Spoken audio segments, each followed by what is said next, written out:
अगर मैं आपसे कहूं कि पुलवामा अटैक सिर्फ एक हमला नहीं था बल्कि एक पैटर्न का हिस्सा था, क्योंकि 2015 से 19 के बीच एक ही तरह का अटैक बार बार हुई। Same reason, same target, almost same mistake. हर बार इंडियन सिक्योरिटी फोर्सेस टारगेट बनी और इन्वेस्टिगेशन हुई और हर बार हमने एक ही लाइन सुनी, ये एक आइसोलेटेड इंसिडेंट था। लेकिन मैं आपसे कहूं, ये एक आइसोलेटेड नहीं था बल्कि उस समय लोकसभा चुनाव का माहौल था। लेकिन यहाँ पे एक सवाल आता है, क्या इसके पीछे की राज चुनाव जीतने के लिए तो नहीं था? चलिए आज की इस वीडियो में पुलवामा अटैक की सच्चाई के बारे में जानते हैं।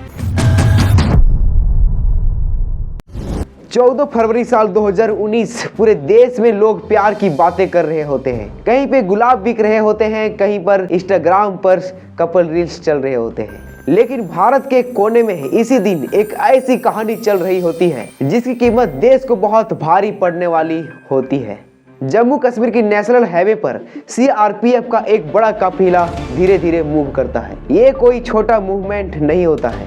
78 गाड़ियां होती है जिसमें 2500 सीआरपीएफ इसमें मौजूद होते हैं। ये जवान छुट्टी काटकर वापस अपनी पोस्टिंग पर जा रहे होते हैं। कोई बस की सीट पर टिक कर बैठा होता है तो कोई खिड़की से बाहर कश्मीर की पहाड़ियों को झांक रहा होता है। कोई अपना मोबाइल में घर वाले का मैसेज पढ़ रहा होता है। सब कुछ सरफेस पर नॉर्मल दिखता है।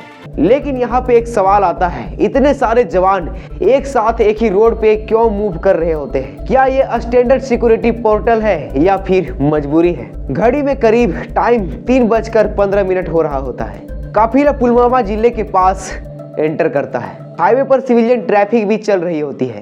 कार, बाइक, ट्रक सब कुछ साथ साथ चल रहे होते हैं। हाई रिस्क जोन, इतना बड़ा सिक्योरिटी कॉन्वे और सिविलियन ट्रैफिक अलॉट, क्या ये नॉर्मल है? तभी हाईवे के लेफ्ट साइड से एक ब्लैक महिंद्रा स्कॉर्पियो तेजी से आगे बढ़ता है। ये गाड़ी नॉर्मल स्पीड में नहीं चल रही होती है। इसका मूवमेंट प्लांट और फोकस लगता है। कुछ ही सेकंड में ये स्कॉर्पियो सीआरपीएफ की एक बस की तरफ आगे बढ़ती है। ड्राइवर ब्रेक लगाने का मौका नहीं पाता और अगले ही पल एक जबरदस्त ब्लास्ट होता है, इतना तेज कि पूरा रोड हिल जाती है।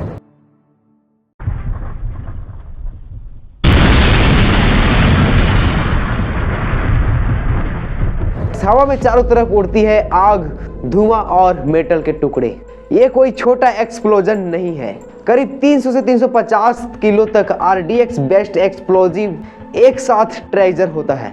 अब जरा सोचिए, 300 किलो आरडीएक्स एक सिविलियन व्हीकल में दिन में ही, क्या ये एक्सीडेंटल है या एक वेल टेरर प्लान ऑपरेशन है? इस एक हमले में 40 सीआरपीएफ जवान शहीद हो जाते हैं और कई जवान गंभीर रूप से घायल होते हैं। चारों तरफ चीख पुकार होती है, एम्बुलेंस कॉल होती है, लोकल लोग मदद के लिए दौड़ते हैं और पूरा इलाका वार जोन जैसा दिखता है। और इसी समय पूरा देश ये पल सब महसूस करता है। कुछ ही समय में एक नाम सामने आता है, आदिल अहमद डार। बताया जाता है कि वो एक लोकल कश्मीरी युवक होता है जो उसी स्कॉर्पियो को ड्राइव कर रहा था। हमले का जिम्मेदारी जैश-ए मोहम्मद लेता है। लेकिन कहानी यही खत्म नहीं होती। लेकिन यहीं से सवाल शुरू होता है, क्या एक अकेला लड़का 300 केजी आरडीएक्स खुद अरेंज कर सकता है?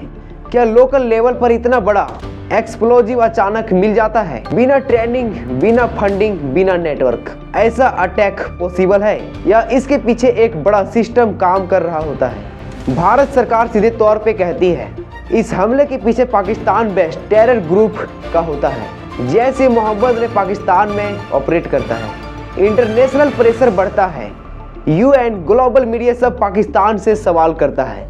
लेकिन यहाँ भी एक सवाल आता है, अगर सब कुछ पता था तो इस हमले को रोका क्यों नहीं गया?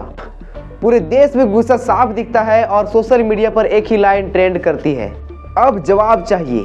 लोग एक्शन चाहते हैं, बयान नहीं, रिजल्ट चाहते हैं। सरकार पर प्रेशर बढ़ता है और यहीं से एक नया मोड़ शुरू हो जाता है। तारीख होती है 26 फरवरी 2019। सुबह के करीब 3:30 बजे से 4 बजे के बीच इंडियन एयरफोर्स के लगभग 2000 फाइटर जेट्स हवा में उड़ते हैं। ये जेट्स लाइन ऑफ कंट्रोल पार करते हैं। टारगेट होता है बालाकोट, खैबर पख्तूनख्वा और पाकिस्तान। बताया जाता है कि यहाँ पर जैश-ए मोहम्मद का एक बड़ा टेरर ट्रेनिंग कैंप चलाया जाता है। इंडियन एयरफोर्सेस प्रेसिडेंट गाइड बम का इस्तेमाल करते हैं। स्ट्राइक सिविलियन एरिया पर नहीं बल्कि डायरेक्ट टेरर इंफ्रास्ट्रक्चर पर होती है। इस स्ट्राइक में बड़ी संख्या में आतंकवादी ट्रेनर्स और हैंडलर्स मारे जाते हैं। लगभग 400 से भी ज्यादा आतंकवादी की जान चली जाती है इस स्ट्राइक में। ये स्ट्राइक पुलवामा का डायरेक्ट जवाब बताई जाती है।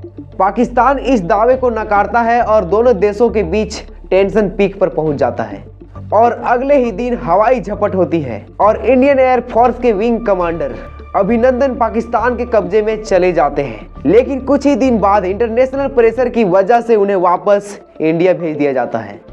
पुलवामा एक सिर्फ अटैक नहीं होती है, ये दिखाता है कि सिक्योरिटी लैब्स कैसे एक कोस्ट बन जाता है, टेरर नेटवर्क कैसे ऑपरेट करते हैं, पॉलिटिक्स और नेशनल सिक्योरिटी कैसे कोलाइड करते हैं।